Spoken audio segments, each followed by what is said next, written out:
রকম কালার চলে আসে।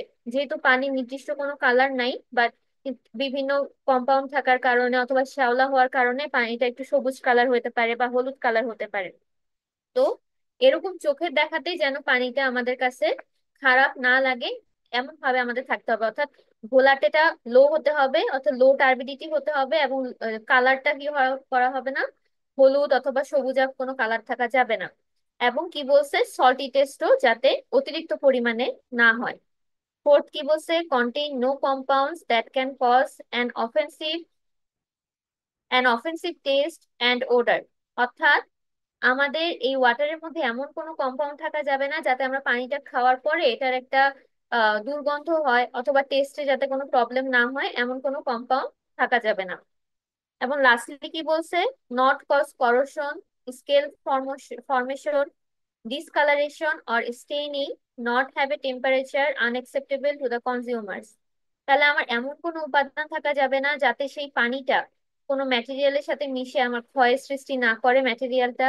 আবার স্কেল ফর্মেশন বলতে কি বোঝায়, এটা কখন হয়, যখন দেখা যায় পানিটা আমাদের যেই ডিটারজেন্ট দিয়ে আমরা যে কাপড় ধুই, অনেক সময় দেখা যায় কি ফেনা সৃষ্টি করে না, অথবা ফেনা সৃষ্টি করলেও দেখা যায় যে সাদা সাদা ছোপ ছোপ পড়ে যাচ্ছে, এটাকেই বলা হচ্ছে স্কেল ফর্মেশন। এই যে সাদা সাদা দাগ পড়ে যায়, এরকম যেন ওয়াটারটা না হয়। ডিসকালারেশন বলতে বোঝাচ্ছে যখন আমরা এটা এই ওয়াটারটা দিয়ে যখন আমরা কোনো কাপড় ধুবো, ওয়াটারটার কারণে যেন আমাদের কাপড়টা ডিসকালার হয়ে না যায়, এবং স্টেইন যাতে না পড়ে কাপড়ের উপর, যে সাদা সাদা যে ছোপের কথা বললাম সেরকম যেন না পড়ে। এবং এমন একটা টেম্পারেচারে থাকতে হবে যেটা সকল কনজিউমার, মানে যেটা যারা কনজিউম করতেছে, মানুষ যারা কনজিউম করতেছে তাদের কাছে যেন আনএক্সপেক্টেবল না হয়। অর্থাৎ খাওয়া যাচ্ছে এরকম এর অতিরিক্ত টেম্পারেচার যেন না হয়ে যায়। তাহলে এই পাঁচটা আমাদের মেইনলি কি ওয়াটার কোয়ালিটিতে রিকোয়ারমেন্টস থাকতে হবে, গুড ওয়াটার কোয়ালিটি রিকোয়ারমেন্টস। এখন আমরা চলে আসি ওয়াটারের মধ্যে কি কি ইম্পিউরিটিস থাকতে পারে এবং তাদের কি কি ইফেক্ট হিউম্যান বডির উপর করতে পারে অথবা নর্মালি পড়তে পারে। তাহলে ইম্পিউরিটিস এর মধ্যে আমার ন্যাচারাল ওয়াটারে কয় ধরনের ক্যাটাগরিতে ভাগ করা যায়, চার ধরনের ক্যাটাগরিতে ভাগ করা যায়। ইম্পিউরিটিস অফ মিনারেল অরিজিন একটা, সেকেন্ড হচ্ছে impurities of organic origin, living impurities এবং রেডিও অ্যাক্টিভ ইম্পিউরিটিস। তাহলে আমার মেইন যে ইম্পিউরিটিস আছে, আমার মেইন ইম্পিউরিটিস গুলোকে আমি চার ভাগে ভাগ করতেছি। চার ভাগে যদি ভাগ করি, এখন আমি চলে আসি এই কোন ধরনের অরিজিনের মধ্যে বা কোন ধরনের ইম্পিউরিটিস এর মধ্যে কোন কোন ইম্পিউরিটি পড়বে এবং এটা আমাদের ওয়াটারের উপর প্লাস হেলথের উপর কি ধরনের ইফেক্ট ফেলবে। তাহলে আমরা একটা পড়ছিলাম কি লিভিং ইম্পিউরিটিস। তাহলে লিভিং ইম্পিউরিটিস এর মধ্যে কি কি পড়তে পারে, ব্যাকটেরিয়া, ভাইরাস, প্রোটোজোয়া, ফানজাই বা অ্যালগাই, এগুলো হচ্ছে আমাদের লিভিং অর্গানিজমের মধ্যে বা লিভিং ইম্পিউরিটিস এর মধ্যে পড়ে। এখন এর মধ্যে ব্যাকটেরিয়া যদি বেশি পরিমাণে থাকে, অর্থাৎ একসেপ্টেবল পরিমাণের থেকে বেশি থাকে, তখন এটা ওয়াটারে কি ধরনের ইফেক্ট ফেলে, টার্বিডিটি ফেলে। অর্থাৎ ব্যাকটেরিয়া যদি পানিতে অতিরিক্ত পরিমাণে থাকে তখন আমার পানিটা ঘোলাটে হয়ে যায়।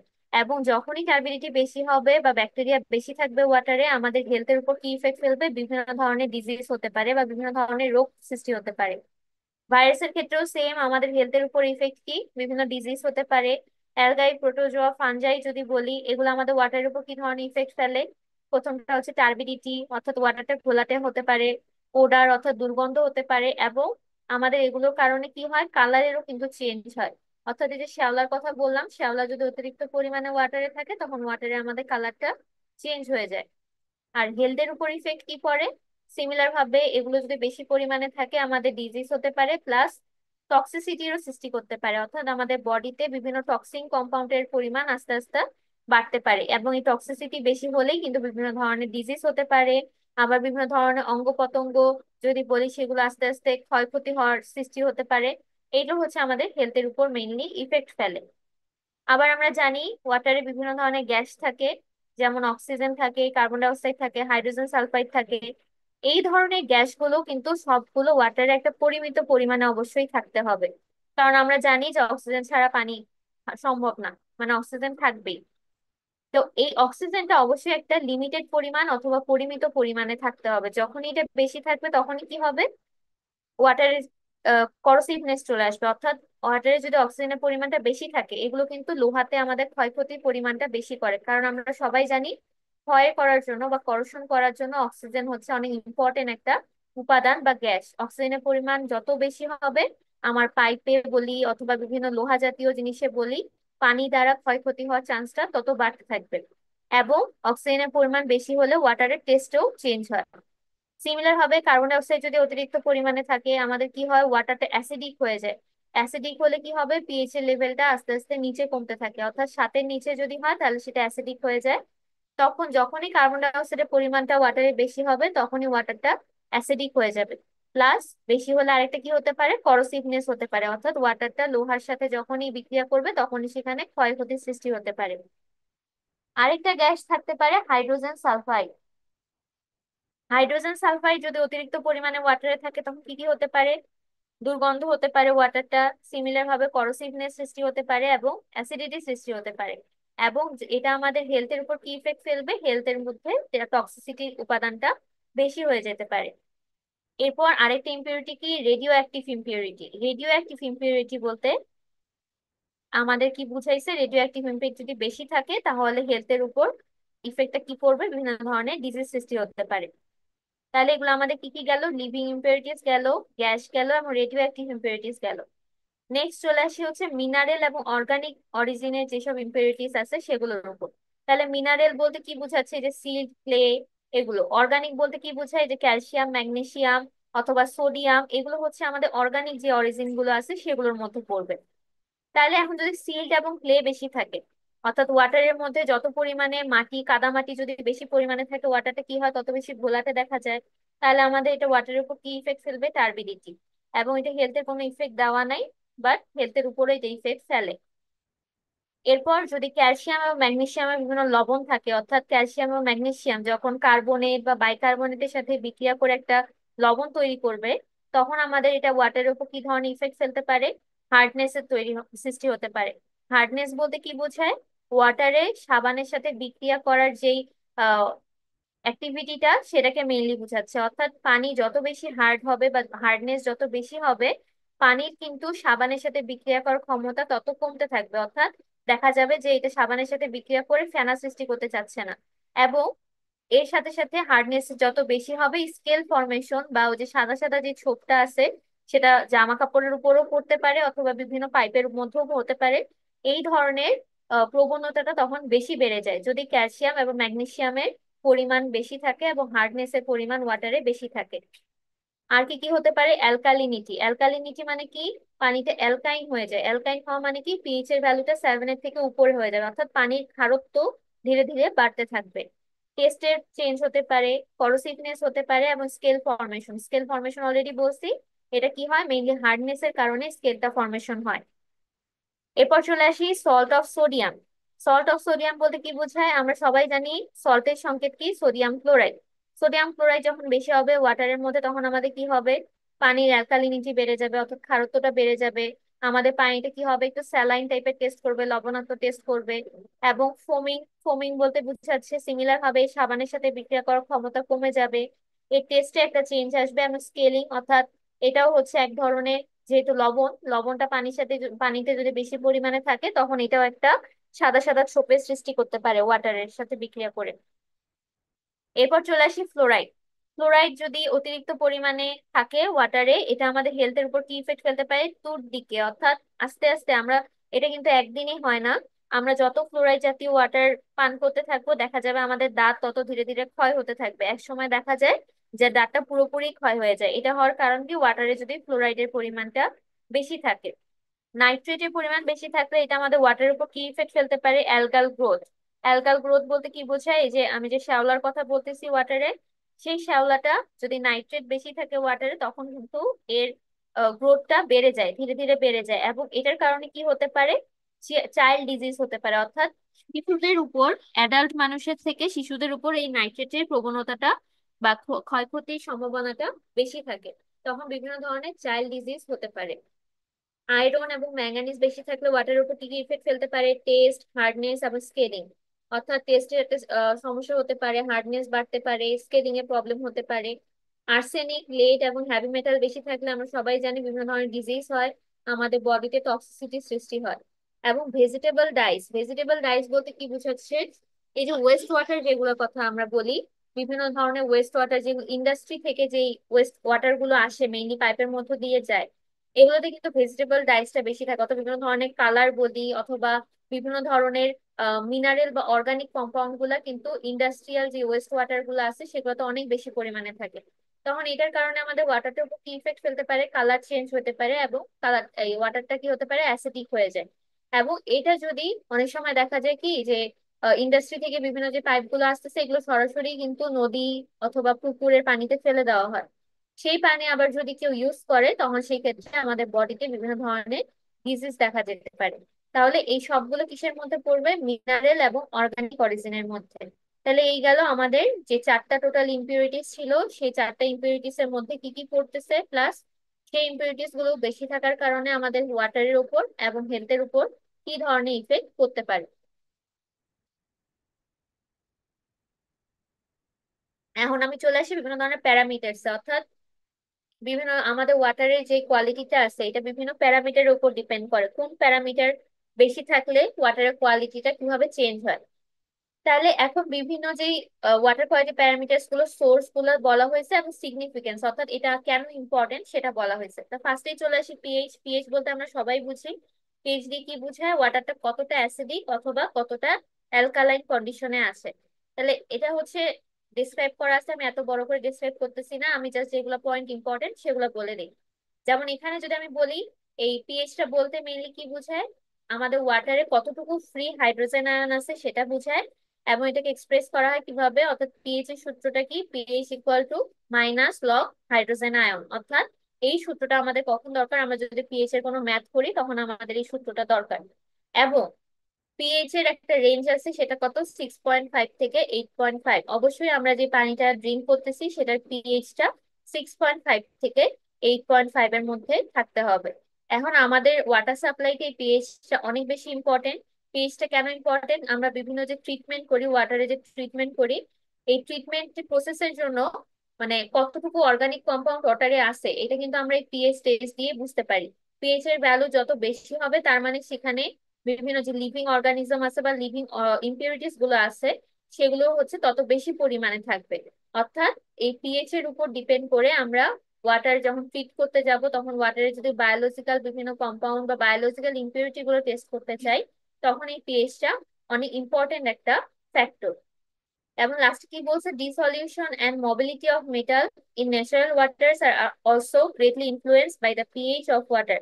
তাহলে এই যে বিভিন্ন যে মেটাল গুলো আছে এই মেটালের মোবিলিটি, মোবিলিটি অর্থাৎ কি মেটালটা কত ভালো কাজ করবে অথবা ওয়াটারের সাথে এই মেটালটা বিক্রিয়া করে কিরকম কি কাজ করবে এটার জন্য কিন্তু পিএইচ একটা অনেক বড় ফ্যাক্টর। নেক্সট চলে আসি কি, কালার। তাহলে কালার, এই ওয়াটারের কালারটা মেইনলি কেন হয়, ওয়াটারের কালারটা হয় মেইনলি বিভিন্ন কালার অর্গানিক সাবস্টেন্স যদি ওয়াটারে থাকে, যেমন কি হিউমিড সাবস্টেন্স, অর্থাৎ যে অর্গানিক গুলোর কারণে মেইনলি ওয়াটারের কালারটা চেঞ্জ হতে পারে সেই উপাদানগুলো যত বেশি পরিমাণে থাকবে। এবং এই ধরনের মেটাল যেমন আয়রন, ম্যাঙ্গানিজ অথবা ইন্ডাস্ট্রিয়াল ওয়েস্ট যেমন pulp and paper and textile industry. তাহলে কি বলছে, বিভিন্ন টেক্সটাইল ইন্ডাস্ট্রি থেকে যে ওয়েস্ট ওয়াটার গুলো আসে এই ওয়াটার গুলোর জন্য কিন্তু ওয়াটারের কালারটা অনেক বেশি চেঞ্জ হয়। তো যখনই ওয়াটারে আয়রন ম্যাঙ্গানিজের পরিমাণ বেশি থাকবে অথবা ইন্ডাস্ট্রিয়াল ওয়েস্টের পরিমাণ বা ইন্ডাস্ট্রিয়াল ওয়েস্ট ওয়াটারের পরিমাণ যখনই বেশি হয়ে যাবে তখনই আমার ওয়াটারে একটা কালারের চেঞ্জ চলে আসবে। এবং এই কালারটাকে আমরা দুই ভাগে ভাগ করতে পারি, একটাকে বলা হচ্ছে অ্যাপারেন্ট কালার এবং আরেকটাকে বলা হচ্ছে ট্রু কালার। তাহলে এই অ্যাপারেন্ট এবং ট্রু কালারের মধ্যে পার্থক্য কি, অ্যাপারেন্ট কালার হচ্ছে যে কালারটা সাসপেন্ডেড ম্যাটেরিয়াল দিয়ে, মানে সাসপেন্ডেড ম্যাটেরিয়াল বেশি থাকার কারণে যে ওয়াটারে যে কালারটা হয় সেই কালারটাকে অ্যাপারেন্ট কালার বলা হয়। এখন সাসপেন্ডেড ম্যাটার বলতে কি বোঝায়, যেই ময়লাগুলোকে আমরা খালি চোখে দেখতে পাই সেই ময়লাগুলোর কারণে অথবা সেই উপাদানগুলোর কারণে যদি ওয়াটারে একটা কালার চলে আসে তাহলে সেই কালারটাকে আমরা বলবো অ্যাপারেন্ট কালার। এবং এই অ্যাপারেন্ট কালারটা আমরা কেমনে রিমুভ করতে পারি, centrifugal or centrifugation or filtration, অর্থাৎ ফিল্টার পেপারের মাধ্যমে যদি আমরা ওয়াটারটাকে ছেঁকে ফেলি তাহলে কিন্তু আমাদের এই অ্যাপারেন্ট কালারটা অথবা এই যে উপাদানগুলোর কারণে অ্যাপারেন্ট কালারটা সৃষ্টি হচ্ছে, সাসপেন্ডেড ম্যাটার গুলোর কারণে সৃষ্টি হচ্ছে সেগুলো কিন্তু অটোমেটিক চলে আসবে। অর্থাৎ যেই উপাদানগুলোকে বা যেই ম্যাটেরিয়াল গুলোকে আমি খালি চোখে দেখতে পাই এবং যেই ম্যাটেরিয়াল গুলোকে ফিল্ট্রেশন প্রসেসের মাধ্যমে দূর করা সম্ভব, অর্থাৎ এর আকারটা কি হবে, পরিমাণে একটু বড় হবে, 1 ন্যানোমিটার। 1 ন্যানোমিটারের থেকে যদি ম্যাটেরিয়ালের আকারটা বা সাইজটা বড় হয় তখন সেটাকে আমরা সাসপেন্ডেড ম্যাটেরিয়াল বলবো। এবং এই সাসপেন্ডেড ম্যাটেরিয়ালের কারণে যেই কালারটা ওয়াটারের সৃষ্টি হবে সেটাকে আমরা বলতেছি অ্যাপারেন্ট কালার। তাহলে আরেকটা কি কালার বলছিলাম, ট্রু কালার। তাহলে ট্রু কালারটা কখন সৃষ্টি হবে? ট্রু কালারটা ডিজলভ ম্যাটেরিয়াল দিয়ে সৃষ্টি হয়। ডিজলভ বলতে কোনগুলো? যেগুলো পানিতে দ্রবীভূত অবস্থায় থাকে, অর্থাৎ আমরা খালি চোখে যেগুলোকে দেখতে পাই না, সেই ধরনের উপাদান দিয়ে যদি ওয়াটারে কোনো কালারের চেঞ্জ হয় তাহলে সেই ওয়াটারটাকে ট্রু কালার বলা হয়। আর এই কালারটাকে আমরা একটা ইউনিট দিয়ে প্রকাশ করি। ইউনিটটা কি? টিসিইউ, অর্থাৎ ট্রু কালার ইউনিট দিয়ে আমরা প্রকাশ করি। এখন এখানে আরেকটা কালারের ইউনিট আছে, সেটা হচ্ছে পিসিইউ। পিসিইউ মানে হচ্ছে প্লাটিনাম কোবাল্ট ইউনিট।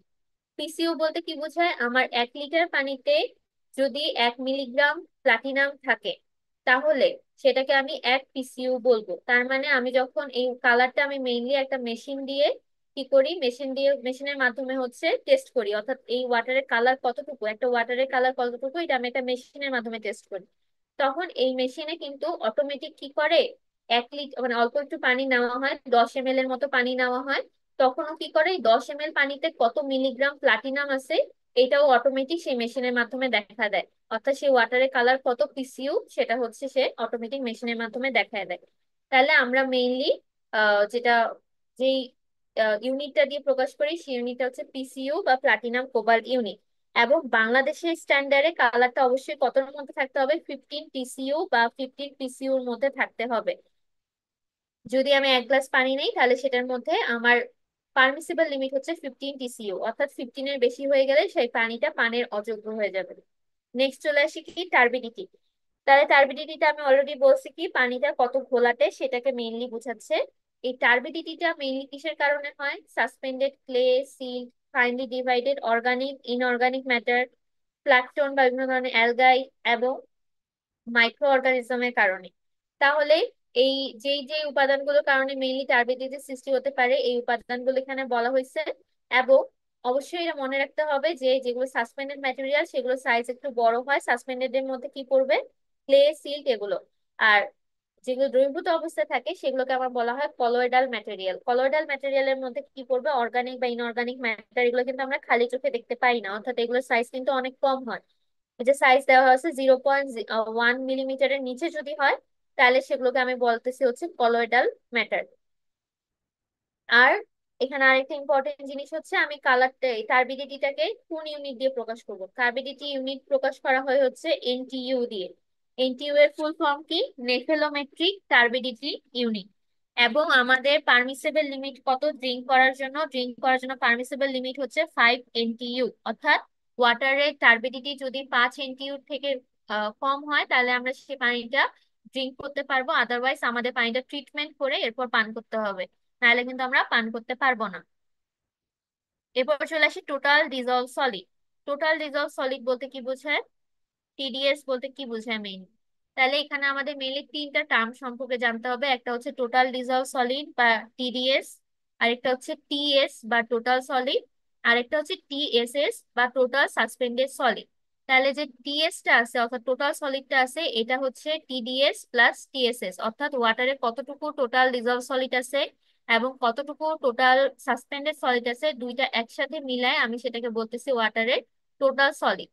তাহলে ডিজলভ সলিড বলতে আমি অলরেডি বুঝতেছি ডিজলভ মানে কি, পানিতে দ্রবীভূত অবস্থায় থাকবে। তাহলে বিভিন্ন ইনঅর্গানিক সল্ট অথবা small amount of organic matter যেগুলো আমরা খালি চোখে দেখতে পাচ্ছি না এবং যেগুলো পানিতে দ্রবীভূত অবস্থায় থাকে, সেই ম্যাটেরিয়াল গুলো দিয়ে মেইনলি ওয়াটারের টোটাল ডিজলভ সলিডটা হয়ে থাকে।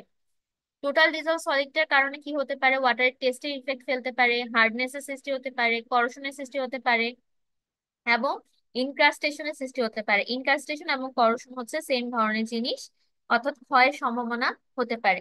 এখন আমাদের টিডিএস এর জন্য পারমিসিবল লিমিট কত? পারমিসিবল লিমিট হচ্ছে 500 মিলিগ্রাম পার লিটার।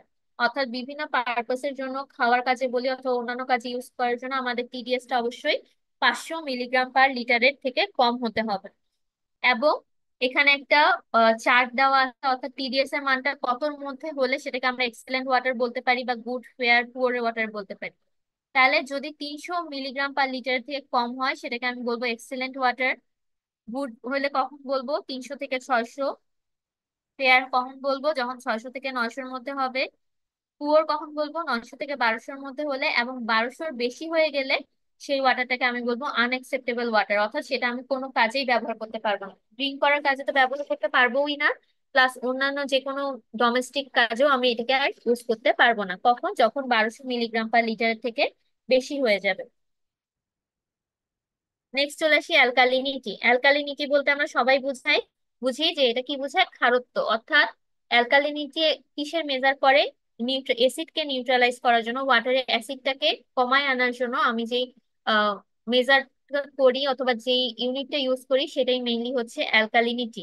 তাহলে অ্যালকালিনিটিটা কিসের কারণে হতে পারে? ওয়াটারে যখন দুর্বল অ্যাসিড থাকবে এবং স্ট্রং ক্ষার থাকবে, অর্থাৎ দুর্বল অ্যাসিড এবং শক্তিশালী ক্ষার যদি ওয়াটারে বেশি থাকে তখনই আমার ওয়াটারের ক্ষারত্বটা বেশি হবে। এবং কি কি ধরনের ম্যাটেরিয়াল দিয়ে মেইনলি অ্যালকালিনিটি হতে পারে?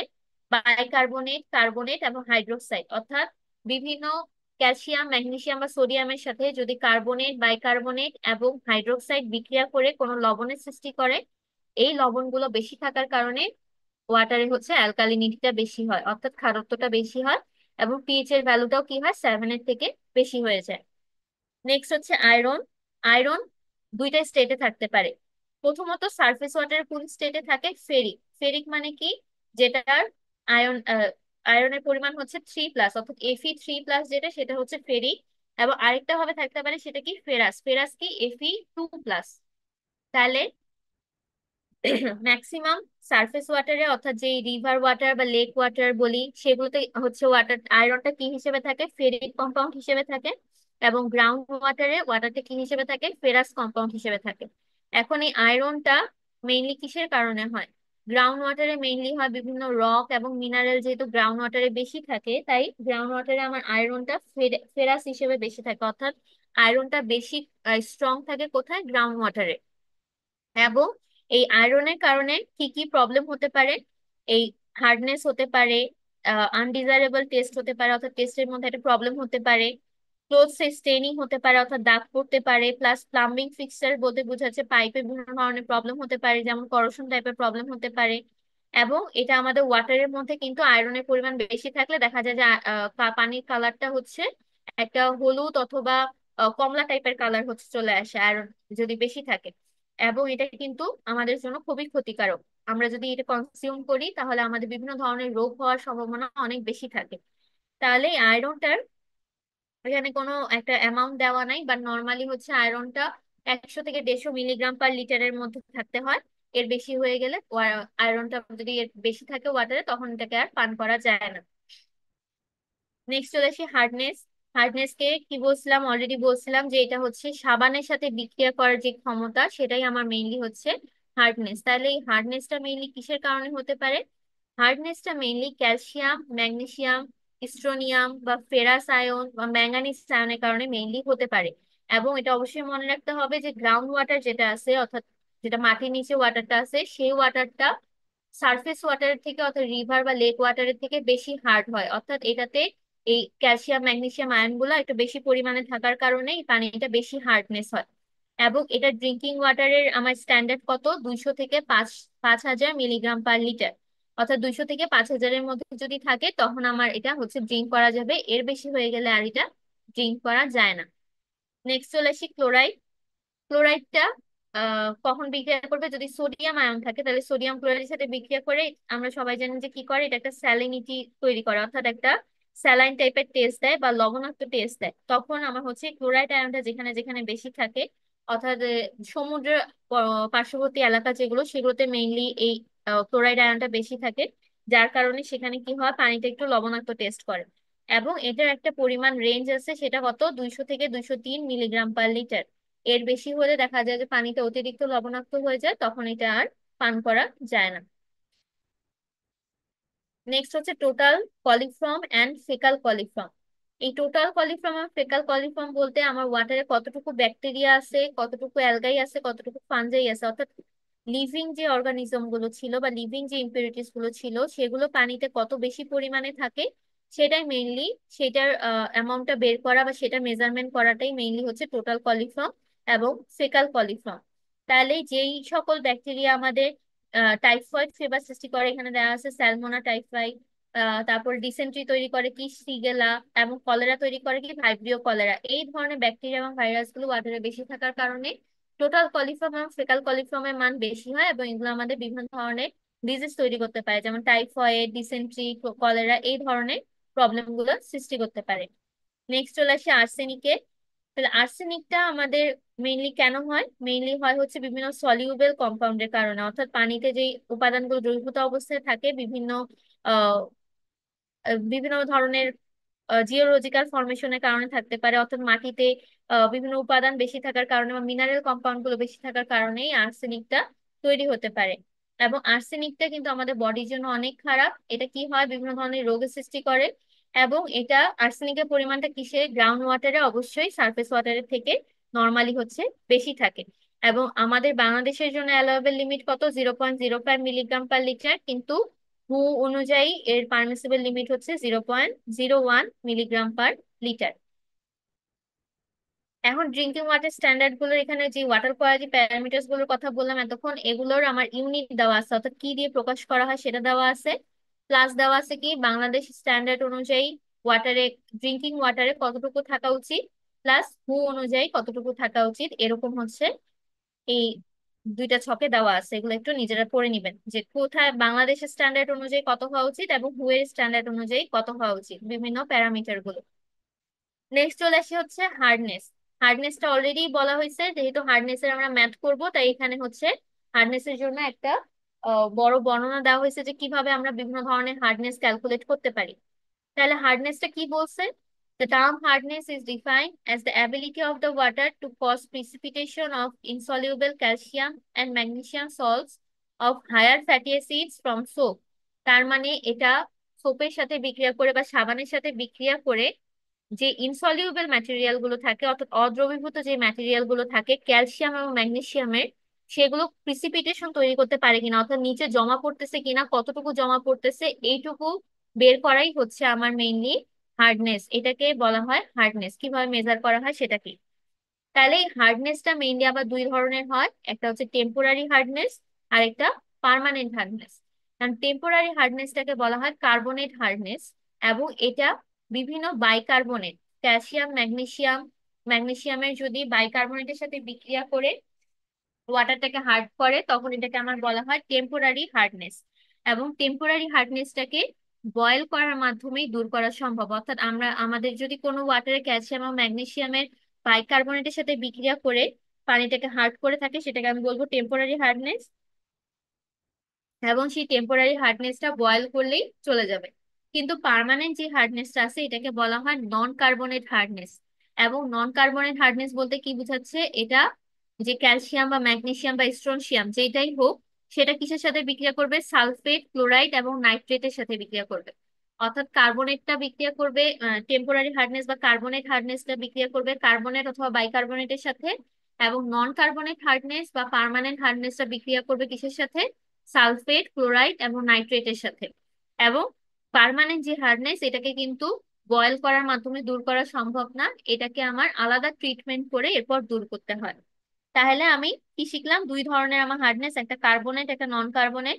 কার্বনেট হার্ডনেসটা কখন হবে, যখন আমার বাইকার্বনেটের সাথে ক্যালসিয়াম অথবা ম্যাগনেসিয়াম বিক্রিয়া করবে। এবং নন কার্বনেট কখন হবে, যখন সেম ভাবে ক্যালসিয়াম ও ম্যাগনেসিয়াম সালফেট, ক্লোরাইড অথবা নাইট্রেটের সাথে বিক্রিয়া করবে। তাহলে এই দুই ধরনের হার্ডনেস আছে, একটা হচ্ছে কার্বনেট, একটা নন কার্বনেট। তাহলে আমি এখন কি পাইলাম, আমার যে টোটাল হার্ডনেস আছে সেটাকে প্রকাশ করতেছে টিএইচ দিয়ে। টোটাল কার্বনেট, তাহলে টোটাল হার্ডনেস তাহলে কিসের কিসের যোগফল হবে, কার্বনেট হার্ডনেস অথবা অ্যালকালিনিটি এবং নন কার্বনেট হার্ডনেস। অর্থাৎ carbonate plus non carbonate hardness কে যোগ করলে আমি টোটাল হার্ডনেস পাবো। তাহলে টিএইচ দিয়ে বোঝাচ্ছে টোটাল হার্ডনেস, সিএইচ দিয়ে কার্বনেট, এনসিএইচ দিয়ে নন কার্বনেট হাইড্রোজেন হার্ডনেস। এখন চলে আসি, যখন আমি ম্যাথ করব, ম্যাথে যখন আমি বের করব কার্বনের হার্ডনেস যখন বের করতে বলা হবে, তখন আমার এই দুইটা জিনিস মাথায় রাখতে হবে। অ্যালকালিনিটি, অ্যালকালিনিটি বলতে কি বোঝায়, অ্যালকালিনিটি এই যে বোঝা হয়েছে কার্বনের হার্ডনেস অথবা অ্যালকানিকে বোঝানো হয়েছে, অর্থাৎ বাইকার্বনেট যখন থাকবে, বাইকার্বনেট অ্যালকালিনিটি যখন থাকবে, সেটা আগে আমি বের করব। বের করার পর আমি যদি দেখি যে এটা টোটাল হার্ডনেস এর থেকে কম, এর মানটা টোটাল হার্ডনেস এর থেকে কম, তখন আমার কার্বনেট হার্ডনেস ইকুয়াল টু কি হবে, অ্যালকালিনিটি হবে। অর্থাৎ যে বাইকার্বনের অ্যালকালিনিটি আমি পাইছিলাম, সেটা আর কার্বনের হার্ডনেসটা সিমিলার হবে। যখন আমি দেখব অ্যালকালিনিটিটা টোটাল হার্ডনেসের থেকে বেশি অথবা সমান, তখন আমার কার্বনের হার্ডনেসটা কি হবে, ইকুয়াল টু হবে টোটাল হার্ডনেস। অর্থাৎ এটা অবশ্যই মাথায় রাখতে হবে, অ্যালকালিনিটির সাথে আমার টোটাল হার্ডনেসের রিলেশনটা কিরকম সেটার উপর ডিপেন্ড করে আমার কার্বনের হার্ডনেসের মানটা কিন্তু চেঞ্জ হবে। একবার কার্বনের হার্ডনেসটা অ্যালকালিনিটির সমান হবে যখন অ্যালকালিনিটিটা কম হবে, আবার অ্যালকালিনিটি যদি বেশি বা সমান হয় তখন কিন্তু আমার কার্বনের হার্ডনেসটা হবে টোটাল হার্ডনেসের সমান। তাহলে the hardness is normally expressed in terms of calcium carbonate. তাহলে আমার এটা মাথায় রাখতে হবে, যেহেতু ক্যালসিয়াম এবং ম্যাগনেসিয়াম আয়নের কথা বলতেছি এখানে আমি, তাহলে ক্যালসিয়াম এবং ম্যাগনেসিয়াম আয়নের মধ্যে ক্যালসিয়ামটা যেহেতু বেশি কাজ করে, সেই জন্য আমি যখনই কোনো হার্ডনেসকে প্রকাশ করব সেটাকে কিসের সাপেক্ষে প্রকাশ করব, ক্যালসিয়াম কার্বনেটের সাপেক্ষে প্রকাশ করব। এবং এটা ক্যালসিয়াম কার্বনেটের সাপেক্ষে প্রকাশ করার জন্য সূত্র কি, এম প্লাস প্লাস। এখন এম প্লাস প্লাস দিয়ে কি বোঝাচ্ছে, এম দিয়ে বোঝাচ্ছে যে কোনো আয়ন। এখানে ক্যালসিয়াম থাকতে পারে, ম্যাগনেসিয়াম থাকতে পারে, স্ট্রনসিয়াম থাকতে পারে, তো যে কোনো ধরনের আয়নের ফার্স্টে আয়নের মানটা আমি লিখবো। এরপর আমি এটাকে কি দিয়ে গুণ করব, equivalent weight of calcium carbonate. Equivalent weight of calcium carbonate মানে কি 50। এর কারণ কি, molecular weight of calcium carbonate মানে কি আণবিক ভর কত ক্যালসিয়াম কার্বনেটের, ক্যালসিয়াম কার্বনেটের আণবিক ভর হচ্ছে 100। সেটা কিভাবে হয় সবাই জানি, এটা আমরা পড়ে আসছি যে ক্যালসিয়ামের জন্য 40, কার্বনের জন্য 12, অক্সিজেনের জন্য 16। তাহলে 16 × 3 এটা করলে হয় 100। মলিকুলার ওয়েটটা হবে 100 এবং ইকুইভ্যালেন্ট ওয়েটটা হবে মলিকুলার ওয়েটের অর্ধেক। অর্থাৎ equivalent weight of calcium carbonate হবে 100/2 ইকুয়াল টু 50। তিন ভাগ কি দিয়ে করব, equivalent weight of M plus plus. M plus plus মানে আমি এখানে যে আয়নটা ইউজ করব, এখানে যদি আমি ক্যালসিয়াম আয়ন ইউজ করি তাহলে আমার ক্যালসিয়াম আয়নের ইকুইভ্যালেন্ট ওয়েট দিয়ে ভাগ দিতে হবে। ক্যালসিয়ামের জন্য তাহলে আমার মলিকুলার ওয়েট কত, 40। তাহলে ইকুইভ্যালেন্ট ওয়েট কত হবে, 40/2 20। এটা হচ্ছে ডিপেন্ড করবে যে আমি কোন আয়নের জন্য বা কোন ম্যাটেরিয়ালের জন্য হার্ডনেসটা বের করতে চাচ্ছি। তাহলে এটা গেল সূত্র। এখন এগুলার বললাম না, এখন আমি ইকুইভ্যালেন্ট ওয়েটে চলে আসি। তাহলে আমি ক্যালসিয়াম ইকুইভ্যালেন্ট ওয়েট কত বলছি, 40/2। ইকুইভ্যালেন্ট ওয়েটটা কিভাবে বের করব, মলিকুলার ওয়েটকে 2 দিয়ে ভাগ করলে যা হয় সেটাই হবে আমার ইকুইভ্যালেন্ট ওয়েট। তাহলে ক্যালসিয়ামের মলিকুলার ওয়েট কত, পারমাণবিক ভর কত, 40। 40কে আমি 2 দিয়ে ভাগ করলে পাইলাম 2, এটাই হচ্ছে আমার ইকুইভ্যালেন্ট ওয়েট। সিমিলার ভাবে ম্যাগনেসিয়ামের জন্য কত হবে, 12.2। আর স্ট্রোনশিয়ামের জন্য কত হবে, 43.8। এই মানগুলো মনে রাখতে হবে কারণ এগুলো আমাদের ম্যাথ করার সময় কাজে লাগবে। এখন চলে আসি, আমি যখন অ্যালকালিনিটিটাকে বাইকার্বনেট এবং কার্বনেট আয়নের সাপেক্ষে প্রকাশ করতে চাচ্ছি তখন কি ও কোন সূত্র দিয়ে প্রকাশ করব।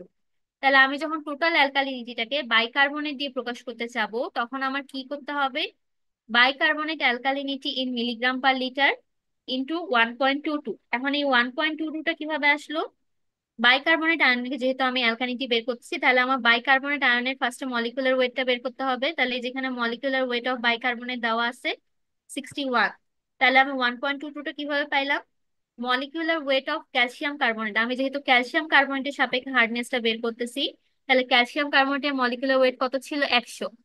100/61 যদি করি তাহলে আমার 1.22 সামথিং আসে, এটাকে আমি 1.22 ধরে নিছি। তাহলে বাইকার্বনেট অ্যালকালিনিটি বের করার সময় আমার অবশ্যই কি করতে হবে, ক্যালসিয়াম কার্বনেটের মলিকুলার ওয়েটটাকে বাইকার্বনেটের মলিকুলার ওয়েট দিয়ে ভাগ করতে হবে, দিয়ে যেটা আসবে সেটাই হচ্ছে আমার এখানে বসাতে হবে, অথবা 1.22। এটা ম্যাথ করার সময় করতে হবে না, এটা জাস্ট মনে রাখলেই হবে যে আমি যখন ক্যালসিয়াম বাইকার্বনেটের সাপেক্ষে টোটাল অ্যালকালিনিটি বের করতে চাচ্ছি তখন আমার 1.22 দিয়ে গুণ করতে হবে। সিমিলার ভাবে আমি যখন কার্বনেট আয়নের সাপেক্ষে বের করতে চাবো তখন আমার এটাকে এখানে কি করতে হবে, কার্বনেট অ্যালকালিনিটি নিতে হবে, ইনটু করতে হবে কি 0.6। এই দুটা মনে রাখতে হবে। তাহলে আমার সূত্র টোটাল কয়টা মনে রাখতে হবে, 3টা। একটা হচ্ছে এই যে এই সূত্রটা মনে রাখতে হবে, আর হচ্ছে এই দুটো সূত্র মনে রাখতে হবে। আর এগুলো আমার মনে রাখতে হবে কখন, যখন আমি এই ইকুয়েশনে মানগুলো বসাবো ইকুইভ্যালেন্ট ওয়েটের, তখন আমার এটা কাজে লাগবে। এবং এইটা আমার কাজে লাগবে কখন, যখন আমি কার্বনের হার্ডনেসটা বের করতে চাচ্ছি তখন আমার এই দুটো জিনিস মাথায় রাখতে হবে। তাহলে ম্যাথে চলে আসি। ম্যাথে কি বলছে, the analysis of water from a board shows the following results in milligram per litre. ক্যালসিয়ামের মান কত দেওয়া আছে, 60। ম্যাগনেসিয়ামের মান দেওয়া আছে 48। সোডিয়ামের মান দেওয়া আছে 103.5। পটাশিয়ামের মান দেওয়া আছে 19.5। বাইকার্বনেটের পরিমাণ দেওয়া আছে 244। সালফেটের পরিমাণ দেওয়া আছে 220.8। এবং ক্লোরাইডের পরিমাণ দেওয়া আছে 78.1। অনেকগুলা কিন্তু মান দেওয়া আছে, এর মধ্যে কিন্তু আমাদের সবগুলা কাজে লাগবে না, আমাদের কাজে লাগবে মেইনলি হার্ডনেস বের করার জন্য ক্যালসিয়াম, ম্যাগনেসিয়াম এবং এই যে বাইকার্বনেট, এই তিনটা আমার মেইনলি কাজে লাগবে, বাকিগুলো কিন্তু কাজে লাগবে না। এখন আমার কি কি বের করতে বলছে? টোটাল হার্ডনেস বের করতে বলছে, কার্বনেট হার্ডনেস বের করতে বলছে এবং নন কার্বনেট হার্ডনেস বের করতে বলছে। তাহলে প্রথমেই আমার কি করতে হবে? টোটাল হার্ডনেসটা বের করে নিতে হবে। তাহলে টোটাল হার্ডনেস বের করার সূত্র কোনটা ছিল? টোটাল হার্ডনেস বের করার সূত্র ছিল এই যে আমি এখানে বলছিলাম টোটাল হার্ডনেসটা কিভাবে বের করতে হবে, এই সূত্র আমার মেইনলি ইউজ করতে হবে। তাহলে আমি ফার্স্টে ক্যালসিয়াম আয়নের জন্য নিলাম। তাহলে কি ছিল? ফার্স্টে ক্যালসিয়াম আয়ন এখানে দেওয়া আছে কত? 60। 60 ইন্টু কি ছিল? Equivalent weight of calcium carbonate. Equivalent weight of calcium carbonate কত? 50। এটা কিন্তু মনে রাখতে হবে অবশ্যই। 50 বাই কি করতে হবে? Equivalent weight of calcium. তাহলে ক্যালসিয়ামের জন্য মলিকুলার ওয়েট কত? 40। 40 কে 2 দিয়ে ভাগ করলে হইলো 20। তাহলে এটা আমার গেল কিসের জন্য? ক্যালসিয়ামের জন্য। প্লাস এখন আমি ম্যাগনেসিয়ামের জন্য হিসাব করব। তাহলে ম্যাগনেসিয়ামের মান দেওয়া আছে কত? 48 ইন্টু সিমিলার ভাবে equivalent weight of calcium carbon কত? 50 by equivalent weight of magnesium. তাহলে ম্যাগনেসিয়ামের জন্য ইকুইভ্যালেন্ট ওয়েট কত ছিল? 12.2। এই সবগুলো যদি আমি করি তাহলে আমি পেলাম কত? 346.72 milligram per litre as calcium carbonate. As calcium কার্বনেটটা অবশ্যই লিখতে হবে, যেহেতু হচ্ছে আমরা ক্যালসিয়াম কার্বনেটের সাপেক্ষে টোটাল হার্ডনেসটা বের করলাম। তাহলে আমার টোটাল হার্ডনেস বের হয়ে গেল। এখন আমার কি কি বের করতে বলছে? কার্বনেট হার্ডনেস এবং নন কার্বনেট হার্ডনেস। তাহলে আমি ফার্স্টে কি করব? বাইকার্বনেট অ্যালকালিনিটি যেটা ছিল সেটা বের করে নিব। বাইকার্বনেট অ্যালকালিনিটিটা কেন বের করতে হবে? আমার কার্বনেট হার্ডনেসটা বের করার জন্য। কারণ কার্বনের হার্ডনেস, ওই যে দুইটা ইকুয়েশন ছিল যে যখন অ্যালকালিনিটি কম হবে তখন হচ্ছে কার্বনের হার্ডনেস ইকুয়াল টু অ্যালকালিনিটি হবে।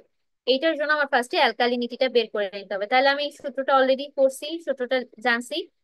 Total alkalinity as bicarbonate in milligram per litre equal to bicarbonate alkalinity into 1.22। তাহলে আমি 244 কই থেকে পাইলাম? এই যে আমার এখানে কোশ্চেনে বাইকার্বনেটের মান দেওয়া ছিল সেখান থেকে পাইলাম, ইকুয়াল টু বাইকার্বন অ্যালকালিনিটি ইন্টু 1.22। এগুলো কিন্তু সূত্র।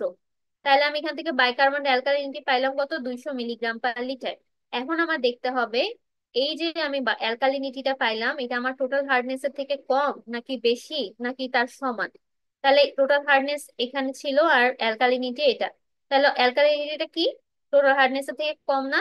346 200 থেকে কম। তার মানে আমার কার্বনের হার্ডনেস ইকুয়াল টু কি হবে? অ্যালকালিনিটি। তার মানে কার্বনের হার্ডনেস হবে হচ্ছে 200। এখন আমি নন কার্বনেট হার্ডনেসটা কিভাবে বের করব? টোটাল হার্ডনেস থেকে ক্যালসিয়াম কার্বনেট হার্ডনেসটা যদি আমি মাইনাস করি তাহলে আমি পেয়ে যাব কি? নন কার্বনেট হার্ডনেসটা। এই ম্যাথটাতে সমস্যা আছে কারো? না ম্যাম, না তাও ম্যাম। কিন্তু আচ্ছা, তাহলে এই সিমিলার টাইপের একটা ম্যাথ আছে হচ্ছে সেকেন্ড, এই ম্যাথটা। এই ম্যাথেও সিমিলার ভাবে সব করা হয়েছে, জাস্ট এখানে চেঞ্জ কোথায় আসছে? চেঞ্জ আসছে হচ্ছে আমি যখন টোটাল হার্ডনেসটা বের করতেছিলাম তখন আমি ক্যালসিয়াম নিছি, ম্যাগনেসিয়াম নিছি, ঠিক আছে? এই যে ক্যালসিয়াম এবং ম্যাগনেসিয়ামের মান দেওয়া আছে। আরেকটা মনে রাখতে হবে, এখানে যদি আলাদাভাবে কোনো কনসেন্ট্রেশন দেওয়া থাকে হার্ডনেস এর জন্য, যেমন এখানে দেওয়া আছে the concentration of strontium is equivalent to A hardness of 2.29 milligram per litre. তার মানে আমার এখানে ক্যালসিয়াম প্লাস ম্যাগনেসিয়ামের পাশাপাশি স্ট্রনশিয়ামের জন্য হার্ডনেসও দেওয়া আছে। তাহলে আমার এখানে টোটাল হার্ডনেসে জাস্ট সেই জিনিসটা অ্যাড হবে, অর্থাৎ ক্যালসিয়াম আর ম্যাগনেসিয়ামের জন্য আমি সিমিলার প্রসেসে বের করবো ফার্স্টে, প্লাস ওটার সাথে আমি স্ট্রনশিয়ামের যে হার্ডনেসটা আছে সেটা অ্যাড করে দিব, দিয়ে আমি টোটাল হার্ডনেসটা পেয়ে গেলাম। এখন আমার বাইকার্বনেট অ্যালকালিনিটি আমি সিমিলার ভাবে সেম ইকুয়েশন দিয়ে বের করব। বাইকার্বনেট এখানে কত দেওয়া আছে? 67 দেওয়া আছে। তাহলে 67 কে আমি 1.22 দিয়ে ভাগ করলে কত পেলাম? 54.92। এখন আমার দেখতে হবে এটা টোটাল হার্ডনেস এর থেকে কম নাকি বেশি। তাহলে আমি যদি এটা আর এটা খেয়াল করি তাহলে আমার এখানে কোনটা কম? টোটাল অ্যালকালিনিটিটাই কিন্তু কম।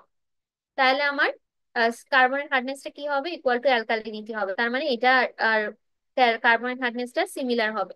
তাহলে এখান থেকে আমি নন কার্বন হার্ডনেসটা বের করে নিব। এখন টোটাল হার্ডনেস থেকে জাস্ট ক্যালসিয়াম কার্বনের হার্ডনেসটা মাইনাস করে দিব, তাহলে যেটা থাকবে সেটাই হচ্ছে নন কার্বনের হার্ডনেস। তাহলে এই দুইটা ম্যাথ হচ্ছে সিমিলার, জাস্ট মাথায় রাখতে হবে যদি কোনোটার হার্ডনেস এভাবে আলাদাভাবে দেওয়া থাকে সেটা জাস্ট এই টোটাল হার্ডনেস বের করার সময় যোগ করে দিতে হবে। আর যদি আলাদা করে না দেওয়া থাকে তাহলে শুধুমাত্র ক্যালসিয়াম এবং ম্যাগনেসিয়ামের জন্য হিসাব করে আমার টোটাল হার্ডনেসটা বের করতে হবে, বাকি এই নিয়মটা হচ্ছে সেম।